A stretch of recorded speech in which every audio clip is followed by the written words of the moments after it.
Take a look at this. I got my $250 Bipod, my Bad Mama Jamma adjustable vertical grip with optional angled foregrip. Need a light for this sweet offset light mount, and count them, two QD Sling Mounts. Hey, I just want to make sure that I've got my bases covered, and you gotta trick this thing out, right? Well, that's where you're wrong, because more than 80% of you actually don't even need half this crap. But you know, it's not all crap if you know how to pick the right tool for the right job. So let's talk AR-15 Handguard accessories. What's an extra 2 pounds before the old Pink Panther pink mist generator here is even shootable? All right, so obviously being a bit over dramatic here, but this is what the extreme end of accessorizing can look like if there's no specific purpose for what you're throwing on your AR-15. Which is what today's video is all about. We're going over all the jewelry options that you can slap on your handguard: rail covers, rail sections, light mounts, sling mounts, grips, bipods, the whole nine.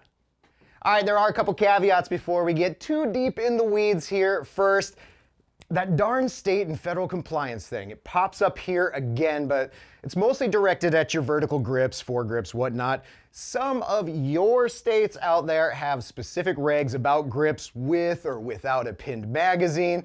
All of us are currently, like time now, walking that fine line on ARs shorter than 16 inches. So, of course, it's on you to do your own due diligence. Check your local listings. Second caveat, pretty much everything we're going to talk about here today, it's either got a Picatinny mounting option or an M-LOK mounting option. I'm not going to call it out as we go. Key mod, your list is probably a little bit shorter than that. And for those of you still holding on to that old M16A2 poly drop-in style handguard, yeah, they do make rail sections, foregrips, bipods, light mounts, and whatnot, specifically designed for those little vent holes, so you can come play too. All right, we're kicking things off today for our AR-15 accessories. They're rail covers. Simply enough, they cover the empty spaces on your rails. You've got your standard, more standard Picatinny ladder style, like these, or a variety of M-LOK versions. Your Magpul covers here, they have a locking centerpiece. Our AT3 rail covers, they have more of a standard M-LOK fitting. The point of these little guys is similar to pistol grips from last episode. It's all about that grippiness. I mean, sure, they look cool. Probably they have some protection of heat if you're mag dumping like a madman, but throughout today's video, you'll hear a common theme, and that is about the control of your AR. And with this being one of the two most important points of contact that you have with your rifle, you better be able to reliably hang on to the thing. To that point, texture can be important here, particularly in terms of your austere environments, your wet, your sweat, as well as like where they're placed. You don't need to line the whole thing with rail covers, but instead put them in the smart areas where your grip naturally lands. That'll save you real estate, but it'll also still look cool if that's what you're after. All right, next up, you got your rail sections, and basically there's those small Picatinny rail sections that you can slap pretty much anywhere that you have an M-LOK slot, but beware because these things do fill up your space really quickly. Rail sections, they come in plastic, they come in aluminum, mostly with 3, 5, 7, or 9 slots, which are the little grooves here. To put that into perspective, this just under 2.5 inch 5 section, it takes up 1.5 inch M-LOK slots.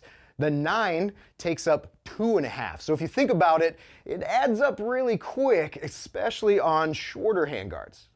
Another thing to watch out for rail sections, they're littered with proprietary rail sections. They're specific to manufacturers' handguards, meaning they're not always going to be a standard fit for your pick rail, your M-LOK slot, so look closely.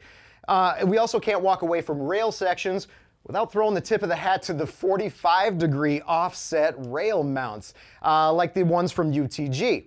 These are a great way to add gear outside of your standard 12, 3, 6, 9 o'clock mounting spots. For example, they're really popular for flashlights when offset is just more ergonomically convenient for you personally, but more so maybe on your home defense, your CQB type setup. So people use these for a quick peek at your offset iron sights or a low profile red dot. All right, real quick on your light mounts next. Are you going to use a flashlight or not? If the answer is no, this one's easy, move on. If the answer is yes, there's actually a whole new rabbit hole of decisions to match the right light for the right job. It's fine because most certainly we're going to dedicate an entire episode on that topic alone. Here's what I'll say about light mounts, honestly, is 100% a game of choosing the right flashlight first, then go find the mount that works for it. Mounts, they're a dime a dozen. Mounting angles, options, brand-specific mounts. So spend your time where it matters the most, choosing the flashlight. And actually, flashlights is probably the #1 offender for the most real estate taken up on your AR-15 handguard. All right, now we're on to sling mounts, and guys, I'll tell you this. If you plan on moving with your rifle on your person in any way, shape, or form, please add a sling mount in a sling. Maybe it's just me, and maybe I'm institutionalized by keeping my rifle out of the dirt, but I just see very few scenarios where being modular with your weapon in this fashion is not going to be beneficial. We've probably got a few tips and tricks episode in the hopper for all of the different types of sling setup combos, but there's really only 2 ways we're getting the sling to attach here on the handguard. It's either a quick disconnect mount or it's going to be a sling loop swivel. A lot of guys will probably argue that the most secure sling mount that you can get, it's going to come in the form of that fixed sling swivel like the one under the A2 style front side post, probably closely followed by a sling loop, but affixed to a Picatinny rail. It's not to say that the standard QD connection is unreliable. I mean, I've clawed my way through some brush, thick thicket without issue, but there is something to be said about the potential failure point of those small little ball bearings versus something that's actually torqued straight onto the rail. There are some companies out there like Magpul and their Paraclip sling mount attachment design. At least somebody's putting some effort into improving this part of our shooting platforms. Couple of us around here in the office, we lean towards these Paraclip styles for that added reliability, peace of mind, specifically because I can lock the clip in place. And this connection is actually a lot quieter than this connection. All right, guys, now we're getting into the good stuff. It's your foregrips, your grips, your hand stops, your barrier stops. Actually, that's really all about it. Let's start with grips first. Then you have your vertical grip and your angled foregrip. Pros and cons of each. Vertical grips, arguably more controllable and versatile in that I actually have more leverage to sink this guy deep into that pocket.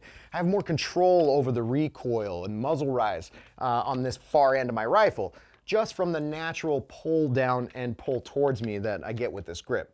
Me personally, I feel like I can actually drive the rifle better with a vertical grip, more naturally, sharp, crisp, vertically and horizontally.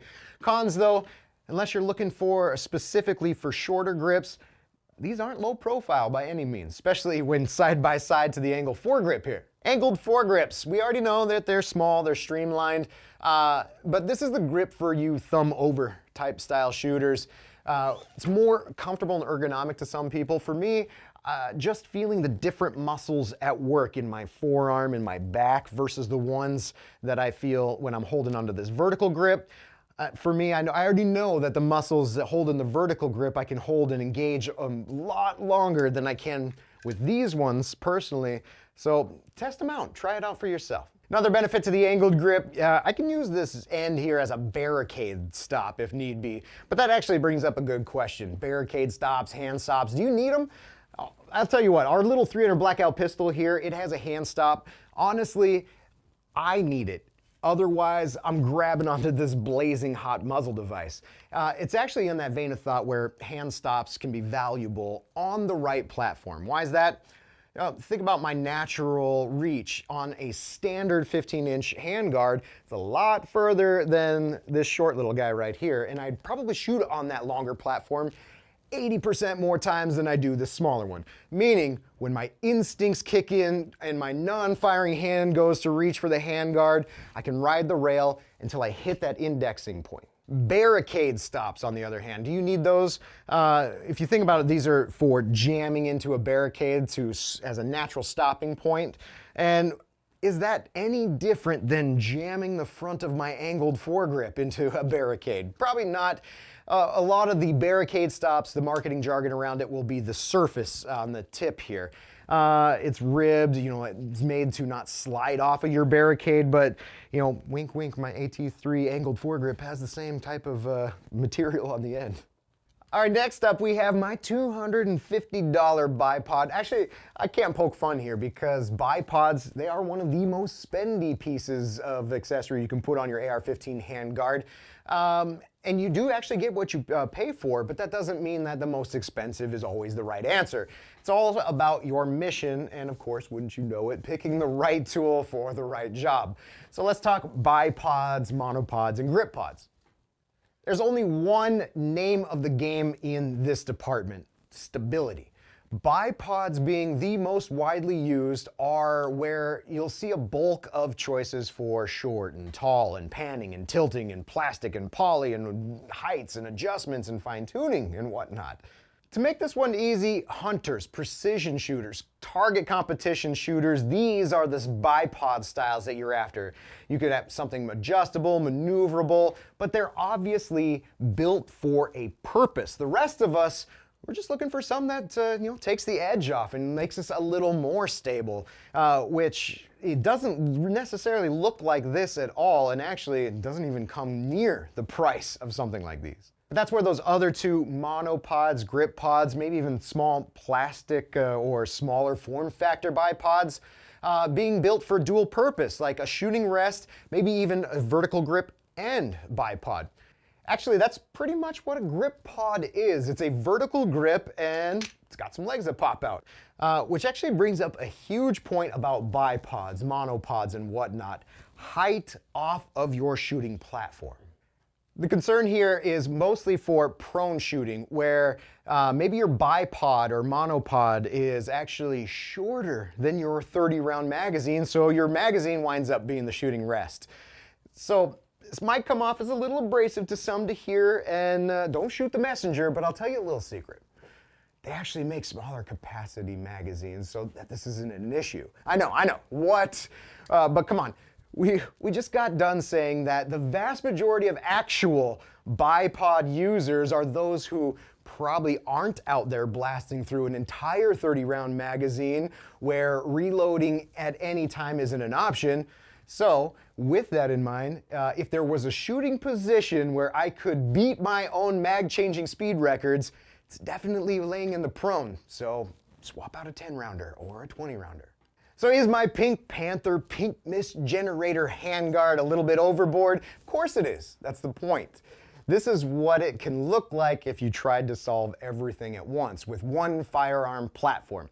It's like trying everything in your toolbox first before grabbing the Phillips screwdriver that you actually needed for the job anyway.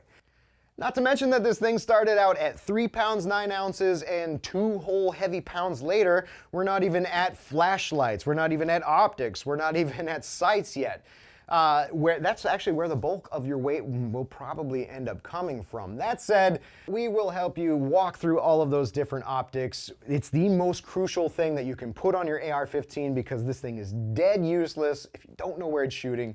Look, even though I could actually hit the broadside of a barn without a sight on my AR-15, damn sure couldn't hit anywhere on purpose, especially when you add distance. The question is, are you shooting at barns? Are you shooting at multiple targets near and far? Are you running and gunning?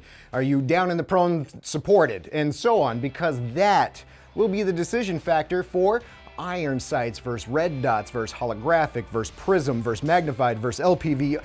You get the point. Let's talk AR-15 sights and optics. We're hitting it all when it comes to AR-15 sights and optics. Maybe not all, but pretty much the whole damn thing. Sights are the single mission critical tool that gives your AR-15 any sense of purpose or abilities, meaning having the wrong optic for your shooting style can actually put you at a disadvantage for shooting your best. So today we've got the ultimate AR-15 sights and optics guide. Hang in there. There's a lot to take in, but I bet you'll appreciate the knowledge that you gain on the other side. So let's go. All right, there's a few big hairy concepts like parallax, focal planes, eye reliefs, height over bore, a ton about zeroing, so on and so forth. We won't get the college level class on all of them today, but to get us started, there's two buckets that your AR-15 sights and optics they'll fall into: non-magnified and magnified.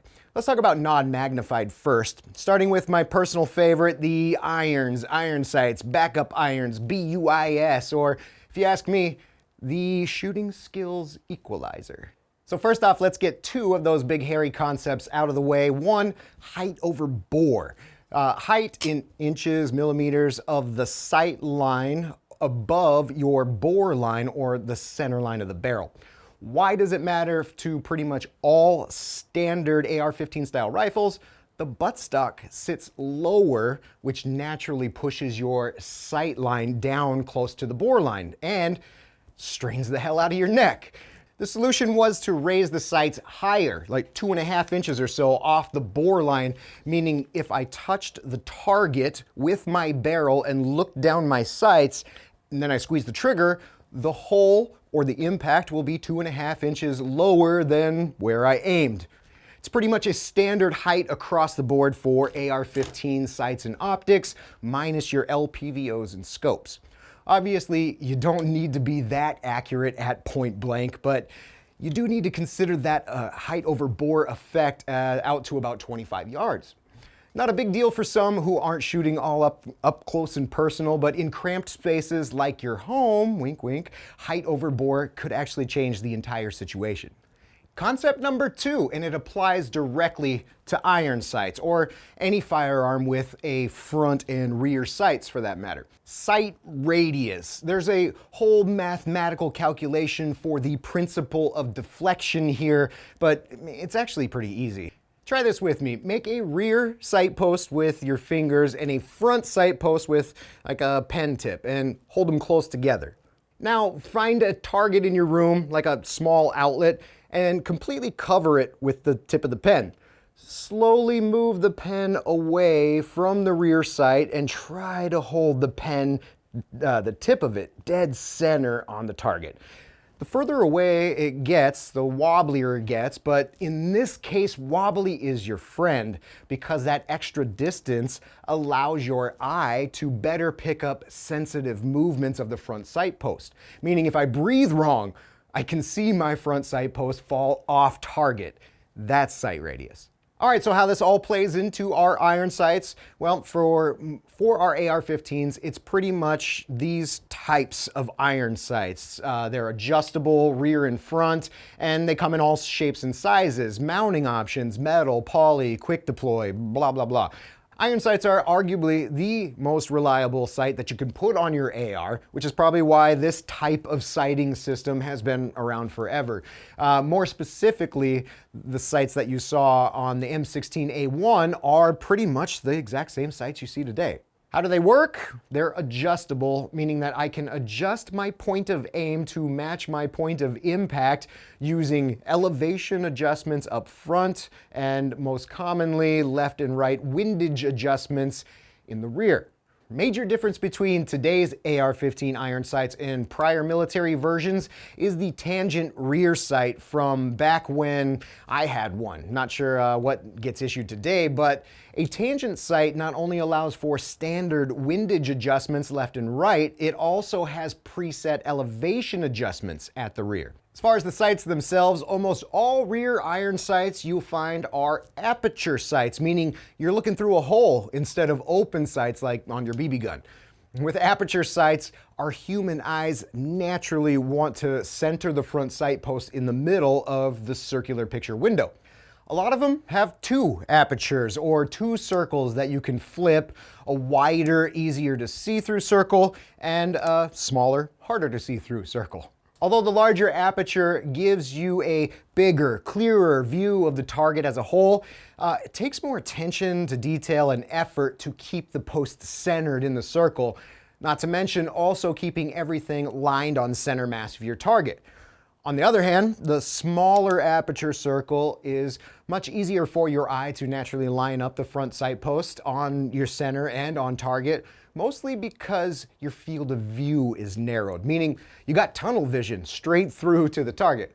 But honestly, you really should have both for flexibility in shooting conditions. Lower vis, lower light, closer engagement, run and gun. Use that wide open aperture.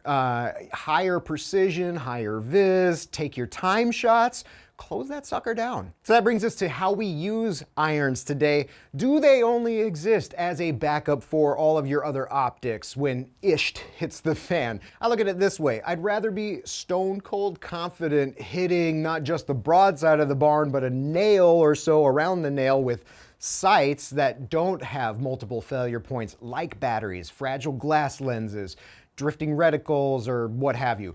Rather than put all my eggs in one basket of a red dot, Prism, or LPVO. Problem for most when it comes to iron sights is getting them properly zeroed and then practice, practice, practice. I mean, if this is going to be our fallback sight, we better be damn proficient at it, right? Luckily, we'll have a whole nother video or series on zeroing irons on its own, but in terms of max effective range for iron sights, it's easy to just follow the military and keep it at 300 Army meters and under, which actually makes for a pretty fun competition with you and your shooting buddies with your irons at distance. It's, again, the ultimate equalizer.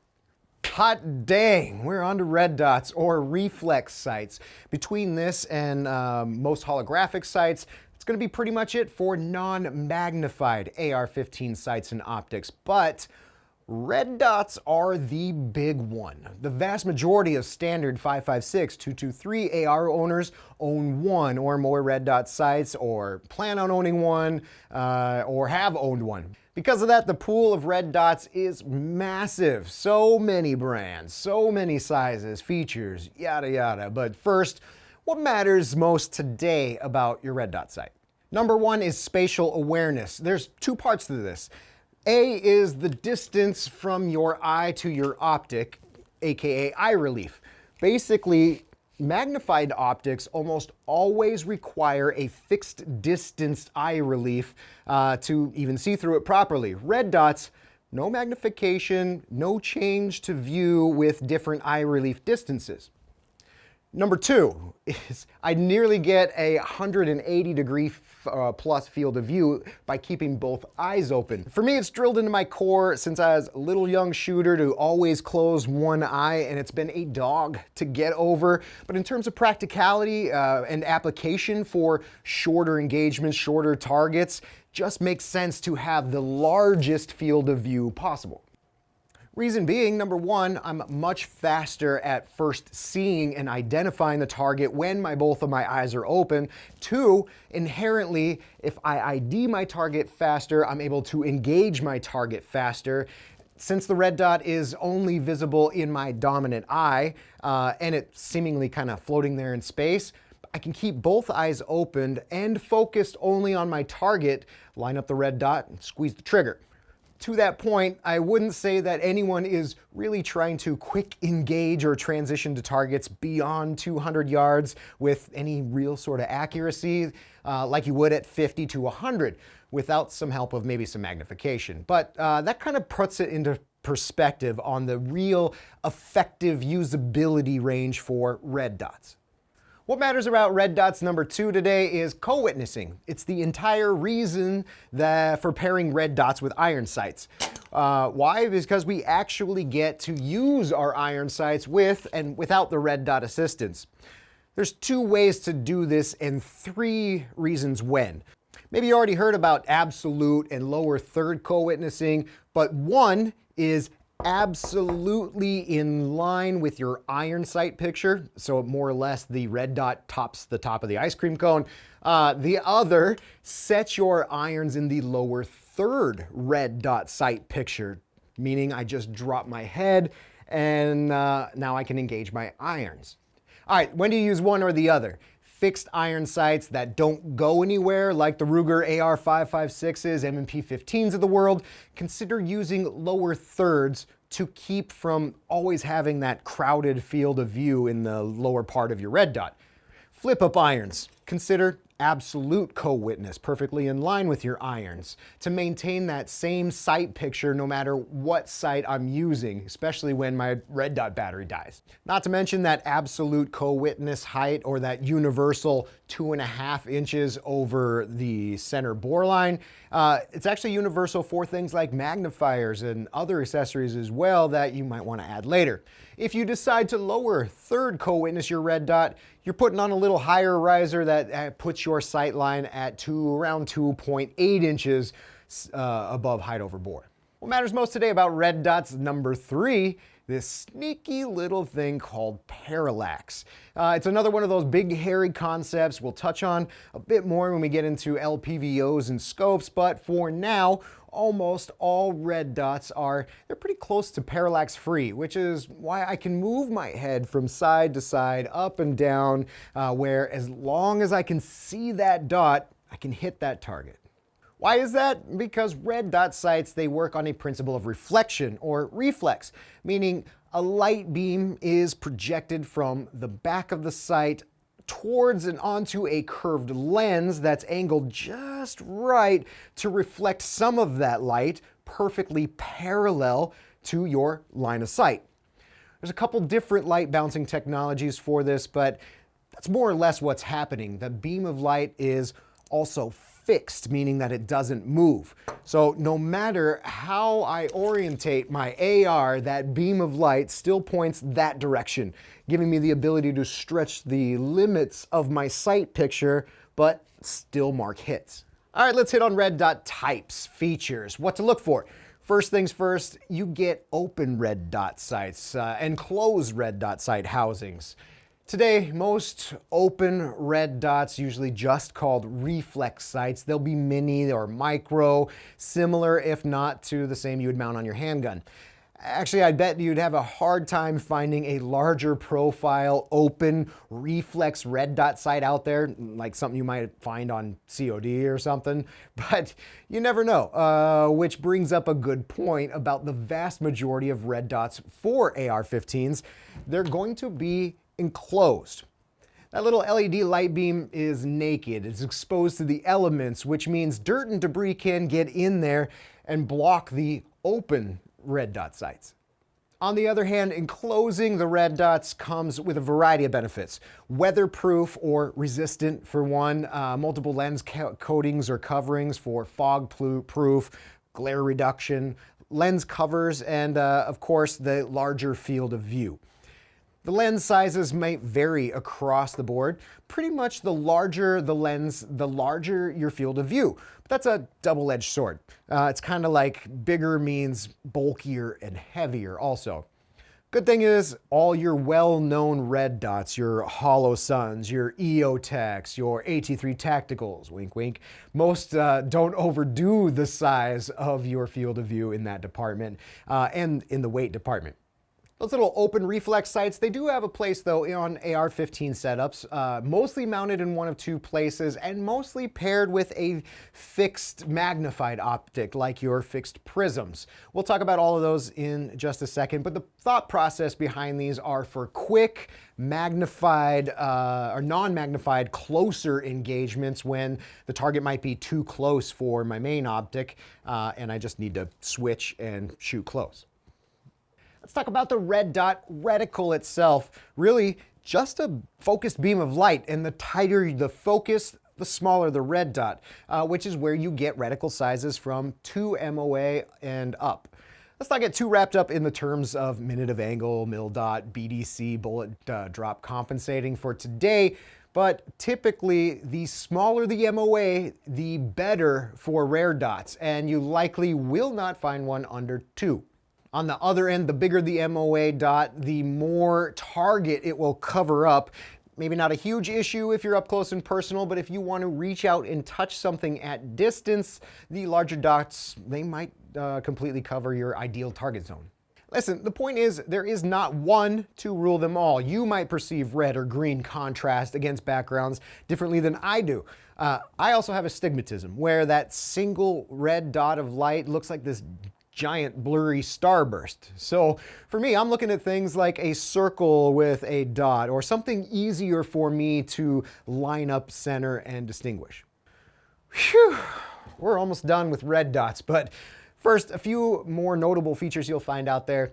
Almost all of them, they have brightness and intensity settings, some push buttons, some spinning turret clicks type, even the little reflexive guys. The number of adjustments, it varies across the boards. A lot of red dots will be similar to the Alpha here with 11 or so settings. Why so many? Because light conditions change in every scenario. An extremely bright day will wash out your red dot setting of 3, maybe even all the way up to 8 or 9. But on the other hand, 8 or 9 will probably blind the hell out of your field of vision in lower light. To that point, night vision compatible settings, often a common marketing bullet point, but they are fitting for the purpose. But when the last thing you want is an extremely light bright source shining directly into your light magnification equipment, directly into your eye, then these settings, they're crucial. Let's talk auto brightness features, auto awake functionality real quick. Auto brightness saves you from having to physically reach up and adjust the dot intensity if you're maneuvering through high and low light conditions. Probably not all of us, but even not having to touch it is good enough for some folks. Are there concerns with aiming dark to light or vice versa, or flashlights and whatnot? Yes. Are they valid enough to make this feature useless? Not at all.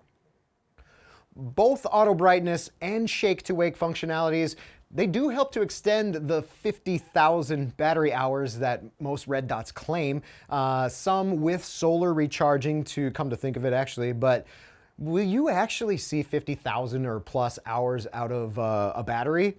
Well, next time you try to turn on your Optic at the range only to find it dead from the last time that you left it on, then think back to yourself, did I actually get 5.7 years out of that battery?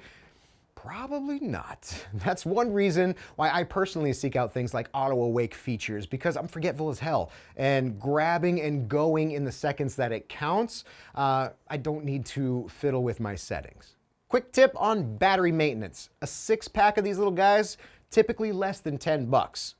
Good enough battery maintenance is at least having one extra when you find it dead on the range so you can swap it out. Better, swapping them out annually. Best, more than once a year might be a stretch, but if you're constantly exercising your equipment, you might want to swap more frequently so you can keep them fresh. Okay. It's going to get a whole lot easier from here now that we've covered a ton of topics that also apply to the rest of the optics here on the table. But before we get into magnified optics, we've got the holographic sights. So the million-dollar question, what are you getting for the extra cost for a holographic sight over a more traditional red dot sight? Because technology to power a laser and bounce it all around inside here to project a holographic reticle image, it costs a lot more money to make. How about, so is it then the few extra ounces on average or the bulkier footprint? Maybe it's the shorter battery life on average. Granted, it will easily go the distance of a full year or more. I'm betting folks choose holographic sights over red dots for their AR-15s because of the rugged durability, like the EOTech's housing over the housing, or the extremely small, crisp 1 MOA dot capabilities, where with red dots you only get 2 MOA. Maybe folks buy them for the often larger square or rectangle field of view. How about ultra clear viewing? Because the glass panes are flat, and they're not coated to bounce light back to your eye. Could also be this form factor. Might be way more sexier to some of you than others, and something you are familiar with from Call of Duty. Either way, those are pretty much the pros and cons of holographic sights. And today, this technology is only getting better, cheaper, more accessible. Doesn't mean it's the red dot killer, but I'd imagine that this is one area we'll continue to see all kinds of new designs, features coming out at SHOT Show. As for features and designs, you're pretty much looking at it. There are adjustments to the intensity, there's zeroing point of aim impact, some reticle colors, probably a lot more reticle options than red dots, Mounting options are the same, FDE and black color choices. It's all pretty much close to the same of what we talked about with red dots. However, EOTech and Vortex are the names to trust in the holographic space right now. I'd be wary of holographic imposters because, of course, they are out there. Holoreflective dot sights, red dot sights. Similar bodies as these, but red dots. Or optics that just throw the word holographic out there as with a very attractive price tag. Right now, we're in a period of time with this technology where if it sounds too good to be true, it probably is. And just like that, we've made it to Magnified Optics. This is a whole new game, whole different new set of jobs to accomplish for your shooting mission, for your shooting style. 9 times out of 10, we are using fixed magnified prisms, LPVOs, low power variable optics, red dot magnifiers, and scopes for one thing: accurately reaching out and touching something at distance. These are the right tools to make you effective past the 200, 300, 500 yards and beyond of your red dot or your iron sight's max usable effective range. Because we're now using multiple lenses to focus an image and magnify it, we're now stuck with an exaggerated effect of eye relief and parallax. Our eyes have to be perfectly aligned behind the sweet spot of your LPVO scope, magnified optic, in order for everything to align and provide a full 360 clear sight picture. Same with parallax. A slight shift of my sight picture and where I see the crosshairs does not end up being where the bullet impacts. Do you need to pull your hair out worrying about parallax? More than 80% of us AR-15 shooters, no. Unless you're really pushing the edges of where your reticle is visible, left, right, up, down, or you're not naturally correcting your sight picture when it's that far off, that slight shift in parallax that might occur at 500-600 yards, you're still going to be hitting center mass. All right, where's my military folks at? Because we're talking about fixed prism optics next, like your trusty Trijicon ACOG. These are basically fixed magnification scopes, but unlike LPVOs and actual scopes that use all sorts of lenses to magnify an image, these use prisms, just 2 prisms. We don't need to get nitty-gritty deep in the weeds on how they work, but talk about some attractive benefits with these guys. First and foremost are the reticles. Sure, they come in different colors and reticle shapes like red dots and holographics, but those two are pretty useless when the battery dies. Here, with fixed prism, we get a reticle that stays on when the battery's on or off because it's etched inside the scope on a piece of glass. Actually, your OG ACOG didn't even use a battery, but instead used a length of neon tritium that captures ambient light and then illuminates the reticle inside, so no need for batteries. On that topic of illumination, instead of your reticle being a beam of light that's pointed back into your eye like red dots, prisms illuminate the glass window or etched window where the reticle is and gives you different intensities that you can toggle through. Maybe not as super bright as your red dots can get, which might be a little challenging in some of those high vis, high light environments, but for those like me with astigmatism, that etched reticle is way more crisp than that blurry red dot. But both are 2 different tools for 2 different jobs. Second benefit to prisms, magnification, baby. A 250 meter target just hits different with a 3x prism than your no X red dot, but double-edged sword where you're stuck with that magnification. Anywhere from 1.5 times, they come up to 5 times magnified. For some, that's exactly what the doctor ordered for varmint hunting, or those who are attracted to setups with magnified top for distance, and then an offset red dot for up close and personal engagement. Last benefit of a magnified prism optics, because there's a lot less going on inside of these versus your LPVOs, versus your scopes, you get a smaller form factor, right up there with some red dots and holographic sights. But prism glass, it costs money to make, so don't be surprised to see these fetching a little bit more than a decent red dot. Low-powered variable optics. Are they scopes? Are they red dots? Are they hybrids? They're LPVOs. Honestly, they are just scopes with a 1x no magnification setting and a max zoom out to 8, maybe 10. The majority of LPVOs will be 4 or 6x. For some AR-15 shooters, they can be a great in-between for non-magnified, faster target acquisition shooting, then zooming to a max of 4, 6, or 8 power to stare down the soul of your 300-meter paper target or deer or something else. All right, we get to talk about a new big hairy concept with LPVOs, focal planes.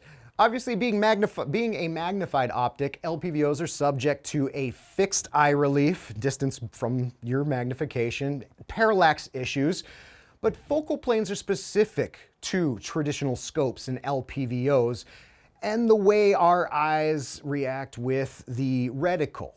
All right, there is a lot going on inside your basic scope LPVO, but when it comes to lenses where the work is done, there's basically six parts at play here. Number one, your objective lens pointed at your object or target. Bigger the objective lens, brighter the picture. Number two, the first focal plane, with or without reticle. Number 3 and 4 are the image flippers, the magnifiers, aka erector lenses. That's their job, flip and magnify in and out as they move back and forth in the body. Number 5 is your second focal plane, with or without reticle. And number 6 are one or more ocular lenses. We can get even deeper than that, and we will in the future, but for today, it's all about the first and second focal planes. First focal plane scopes and LPVOs. The reticle lies in the first focal plane, meaning we just said that the magnifier lenses, they're back here. So when you zoom in and out, you're zooming in and out on both the reticle and your target, meaning that they scale together equally. On the flip side, second focal plane scopes set the reticle behind those magnifying erector lenses, meaning no matter what power I zoom to, the reticle image back here does not change. Why is that important? Because both first and second focal planes aren't without their own benefits and their own challenges. Not to mention first focal plane LPVOs and scopes, they are going to cost way more for the extra attention and tolerances and precision to keep everything aligned as it zooms. Challenges for those less costly second focal plane optics. Those little hash marks or holdover marks your reticle might have, they're only accurate at a fixed magnification setting, mostly fully zoomed in. Why? Because the reticle stays this big, but your target gets bigger and smaller as you zoom, meaning your reticle hash marks that represent 1 MOA will only be 1 MOA when they're at full power. As you scale back, they could be 2, 3, 4 MOA in between. Could you do the math to get it correct? Yeah, maybe. Will it be close or reliable? Probably not. Challenges for first focal planes. Well, you don't have that holdover issue since both the target and the reticle zoom in and out at the same scale. But if you start getting into some of those higher power magnifications, that reticle might be large and in charge at full zoom, but teeny tiny at its lowest setting. For low power magnification, LPVOs up to 1 to 6 or so, maybe 1 to 8, probably not even a huge deal. But there's one more challenge, and that is cost. Yes, you will see first focal plane LPVOs in the hundreds to couple hundreds of dollars. Not saying that they don't work, but when the price jump from standard second plane LPVOs is from hundreds to thousands with an S for some brand names like Trigicon and EOTech, there's something to be said about the quality and reliability of first focal plane scopes with that price point. So why are LPVOs not scopes? I mean, they are, but the real delineation could probably be made with that 1x no magnification setting, specifically for 5.56, 223 AR-15 platforms, which purposely limits the maximum effective zooming range for a completely different job than most traditional scopes. Second is that 1x no zoom setting that allows for red dot-ish type functionality. You might be able to run and gun with both eyes open using your LPVO, but I have to tell you, even looking through this $600 Vortex Strike Eagle with both eyes open, still feels like I have a pair of someone's prescription glasses on my shooting eye. To that point of LPVO running and gunning, especially around barriers, although you won't have to worry about astigmatism like red dots because scopes have ocular lenses and like your binos, so you can solve for your crappy vision. It's definitely more tricky to run and gun with LPVO than having a red dot alone because of that whole eye relief parallax deal and keeping your head stuck right here behind the optic. Granted, when you really want to put together a meaningful tight group at 200, 300 yards, the LPVO is the tool for that increased accuracy. So what are you going to find out there for AR-15 LPVOs? A whole lot of 1x4s, 1x6s, lots of 1x8s, more and more 1x10 LPVOs, all sorts of price brackets. We already know first focal plane LPVOs will be spendy regardless, but sifting through the tiers of options at the couple $100 price point, most cases you get what you pay for.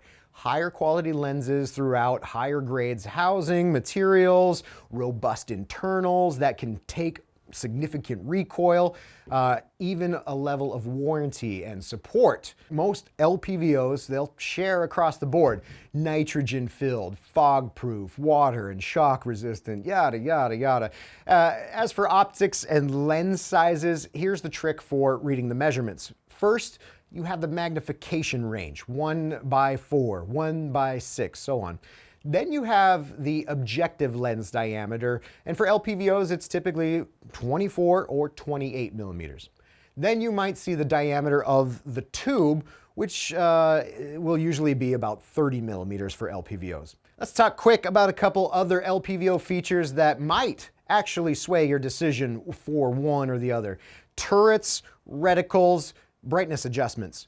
For turrets, height and size is one factor because oftentimes it takes a little more room for guts that allow locking and unlocking turrets, or even just that little tactile click adjustment. The range of adjustments are probably going to all be pretty damn close, if not the same, as well as all pretty much being half MOA adjustments per click. The reticle choices and colors, those are ones to spend some extra time on. Maybe the Christmas tree for quick elevation and windage holdovers. It's actually kind of fun and challenging to dial those things in, test your limits. Maybe BDCs with holdovers specific to 5.56, 223, or just some crosshairs with tick marks. Whatever your flavor is, it's probably out there. All right, up next, you got your full-fledged traditional scopes. Not gonna spend a whole lot of time here because we already discussed basically all the concepts that apply to LPVOs. They also apply to scopes, just with a little more magnification. Secondly, this is the ultimate AR-15 guide, 5.56, 223. There's a small handful of folks who are going to opt for a scope over an LPVO, but that's specific for their mission, probably hunting or precision shooting. What's left for Magnified Optics? How about your red dot magnifier? A lot of folks are favoring this combo, myself included these days, particularly for shooting on the move, variety of different engagement distances. Of course, there are pros and cons to this setup, otherwise it'd be perfect. Cons, more lenses to maintain, additional point of gear failure, although maybe not mission critical gear. Additional bulk to your AR profile, maybe a negligible bit of weight. Oh, and you have that whole magnification effect of your 2 MOA red dot, which once your 2 MOA red dot covered 2 inches of your target at 100 yards, throw a 3x magnifier on, it now covers 6 inches of your target. Is that larger red dot a showstopper? Yeah, no, because you can try to find a different reticle, maybe a bullseye or bullseye with hash marks to help you find center mass. How about a holographic sight that only has 1 MOA reticle? So although the most magnifiers are going to be fixed at 3 and 4x, you still get a solid hybrid solution that covers a lot of ground in between 10 and 250 plus yards. Other magnifier pros, flip to the side functionality.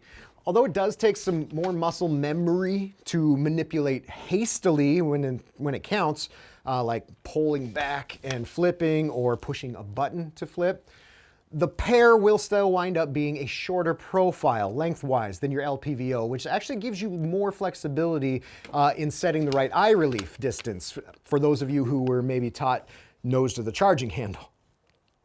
Here's a little tip for magnifiers. You do need to zero them, but it's not the same as your primary red dot optic. Zero your red dot first, slide in your magnifier, and then use your eye's natural tendency to center things and adjust your magnifier until the dot is dead center. Done and did. As for any sort of maintenance on these, maybe the slightest dabs of oil if the hinge gets sticky, probably not though. Lens cleaning for sure. I mean, there's really not much for maintenance on any of these optics other than lenses, batteries, zeroing from now and then.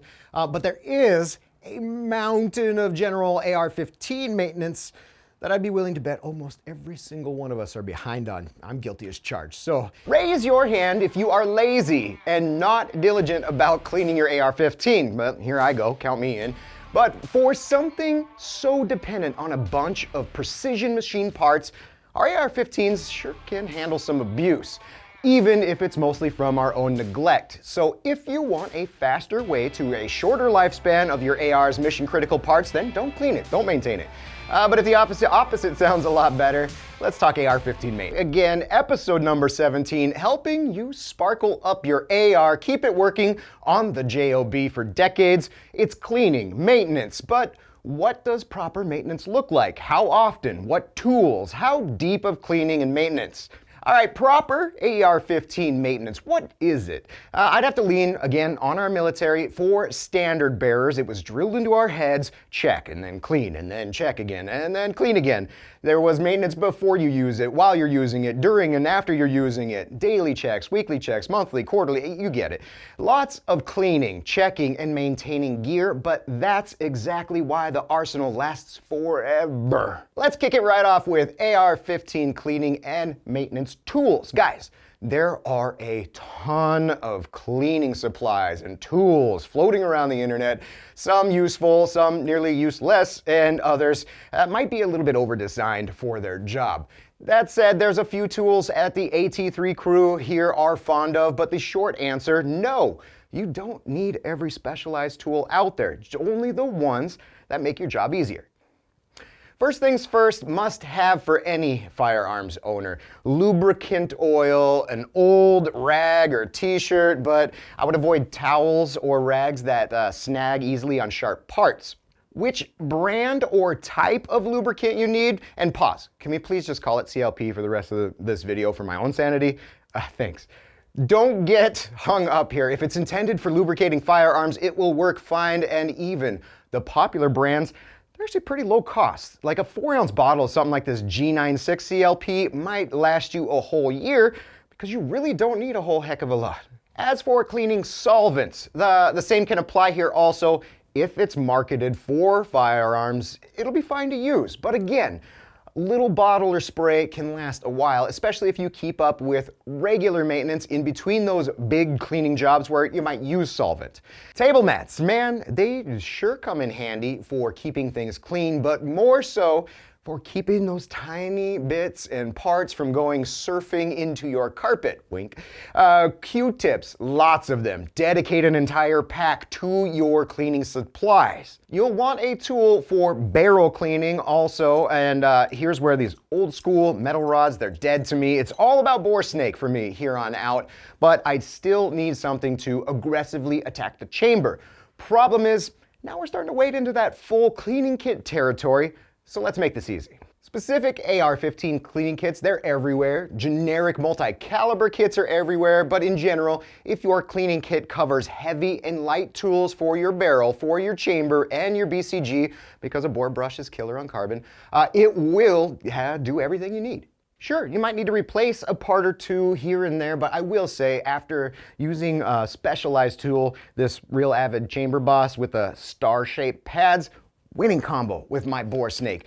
Couple other tools real quick that help make life easier: brushes, both plastic, copper, or bronze. Some kits include them, or individual brush sets like the Otis set or the Real Avid set.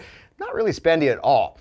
I like to have a couple handled picks or dental picks handy for very light corner work, as well as a can of air or a compressor for a quick way to get extra oil or solvent or dirt out of the cracks. All right, now that we have the AR maintenance dinner table set, let's talk about the actual main course here. What parts should you clean and when?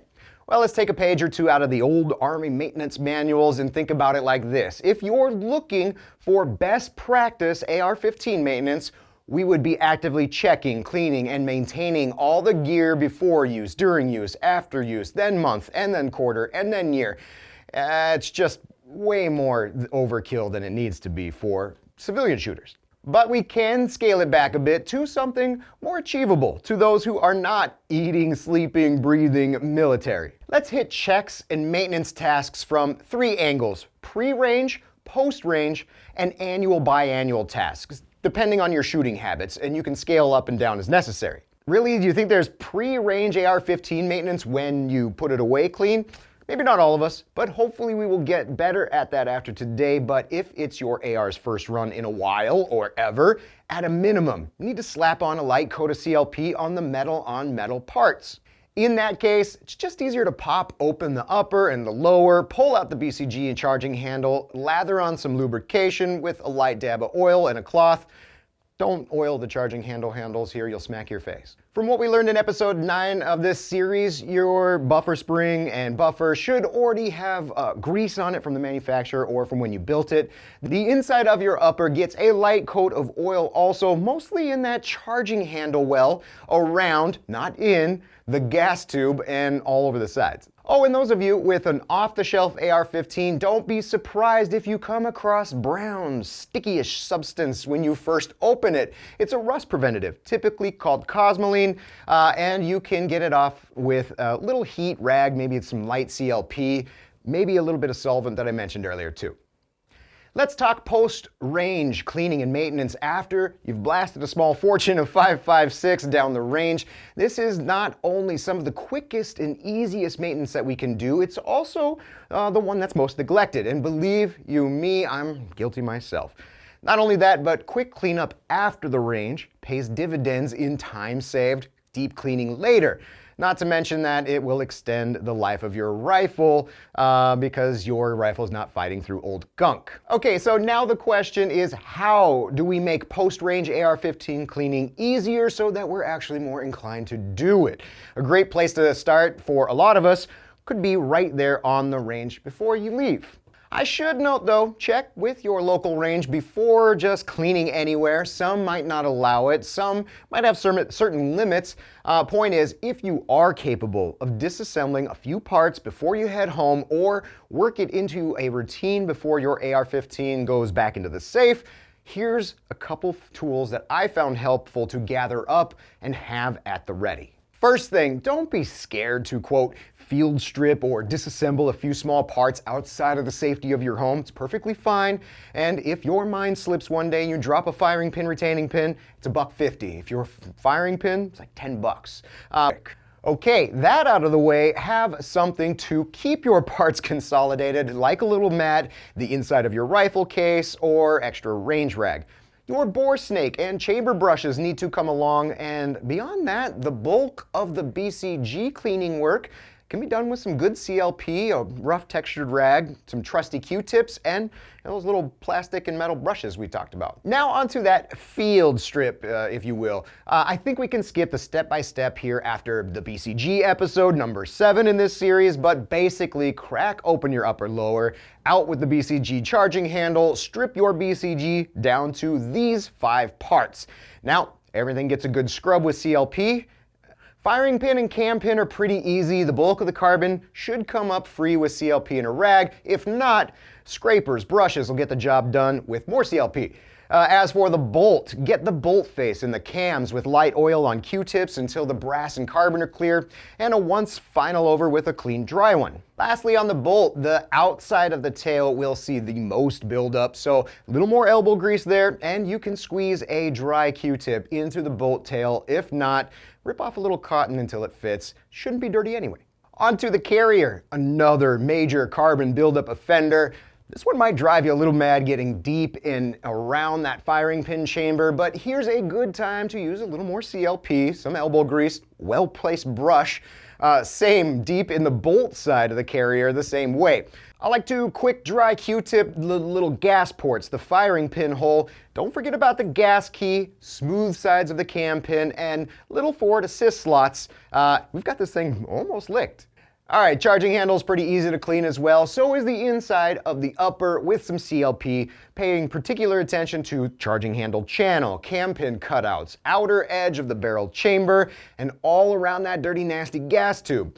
Okay, I know that barrel chamber looks pretty rowdy, but again, with the right amount of CLP, a chamber bore brush, it will help lift and remove the brass and grime out of there. And I have to tell you, these star pads, real avid ones, is like cheating. Big fan here. Wrap it all up with a couple bore snake runs, a complete wipe down, and you've probably knocked hours off of long-term maintenance that we'll talk about next. Not to mention, all that takes like 5-ish minutes to do. All right, on to long-term maintenance. What does it take to keep your AR-15 in the fight until your grandkids get it? Actually, not a whole heck of a lot. Few cleaning anniversaries a year, a couple preventative replacement parts depending on your shooting prowess, and you'll already be steps ahead in this department. I like to look at it in 3 phases: cleaning, tightening, lubricating. For cleaning, we're talking about the works, a full-out deep clean once, if not twice a year. But the good thing is that we kept up all year after shooting, right? And the heavy lifting is already done, right? Here's what that looks like for me. I'm pulling the buffer weight, the spring, I'm splitting the receivers, taking all the sweet accessories and optics off, even the handguard, and going ham. With the handguard off, I can clean in and around the barrel, inspect the gas system, apply light CLP for any surface rust. Getting out the air compressor to clean out the trigger parts of the lower, inside the upper, the whole 9, like detailing your truck. You could also bring out the solvent here and hit any of those lingering carbon buildups on the BCG components, but I would personally soak solvent on a Q-tip and then rest it on that spot, then brush it out. But now we're on to phase 2 of tightening. If your handguard is like the AT3 Spear M-Lock that I took off our bronze bomber, you will need a light bit of blue Loctite on the set screws. Big ones get set to 30 foot-pounds, little ones are Allen wrench tight. The lubricating phase is next, and you guessed it, everything that needed CLP before needs a fresh light coat. If you have some grease or aeroshell, you can dab some on the buffer spring, and then send it home. A light Q-tip of CLP to your safety selector, pivot pins, then wipe up all the excess and put it back together. Couple other quick tips. Do not forget to visit our AT3 Knowledge Center, if not for the missing episode 8 of this series. And if you're interested in the AR-15's big brother, the AR-10, there's a whole build series playlist right over here, 5 episodes deep. We'll see you there.